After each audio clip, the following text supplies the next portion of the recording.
भाऊ काय सांगताल, काय आजच्या बैठकीत काय निर्णय झाला? असू असू चला. भाऊ काय निर्णय झाला बैठकीत आज? बैठकीमध्ये मंदिर समितीच्या ज्या काही अडचणी होत्या त्या संदर्भात चर्चा झाली. ज्या ज्या गोष्टी पाठीमागच्या वेळी वारीच्या आषाढी एकादशी दिवशी अडचणीच्या आल्या त्या सगळ्या अडचणी सोडवण्याचा निर्णय झाला.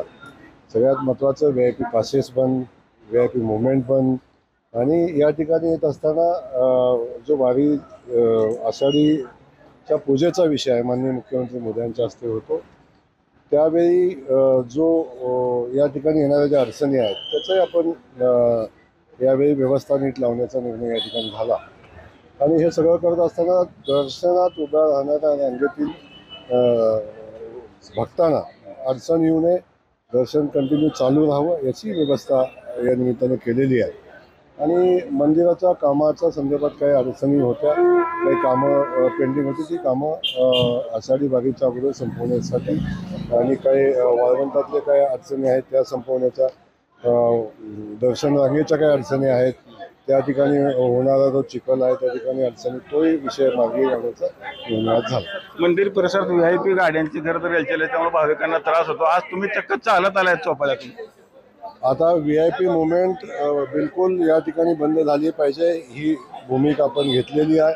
त्यामुळं माझ्यासाठी काही वेगळा कायदा नाही आहे.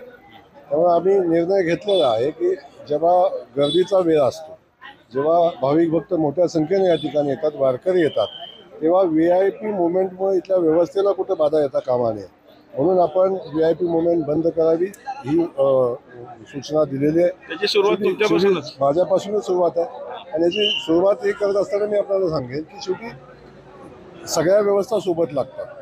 सरकार सोबत लागतं, शासन सोबत लागतं, समिती सोबत लागते, लोक जनता सोबत लागतात. म्हणून या सगळ्या व्यवस्था प्रॉपर चॅनलला व्यवस्थित चालल्या पाहिजेत. म्हणून काय निर्णय घ्यायला लागतील ते घेतो. आषाढी एकादशीची पूजा आहे त्या पूजेला सगळे VIP कसे येणार आहेत? नाही, यावेळी VIP मुवमेंट त्यांच्या स्वतःच्या गाडीतनं इथं येता येणार नाही. माननीय मुख्यमंत्री महोदय येतील तेवढेच मुवमेंट होईल, बाकीचे कुठलेही मुवमेंट VIP गाडीतनं होणार नाही. वेळ पडली तर त्यांच्यासाठी मंदिर समिती किंवा आम्ही प्रशासन म्हणून आम्ही एखाद्या बसची व्यवस्था करू किंवा इलेक्ट्रॉनिक बस गाडीची व्यवस्था करू, पण VIP मुवमेंट या ठिकाणी होणार. आपण बघितलं असेल की येत्या आषाढी यात्रेला कुठलीही VIP मुवमेंट खरं तर मंदिर परिसरात होणार नाही. खरं तर एका बसमध्ये बसून सगळ्या VIPंना खरं तर पूजेसाठी खरं तर आणलं जाणार आहे. पंढरपुरातून कॅमेरामॅन जगदीश रवी लवेकर, TV9 मराठी.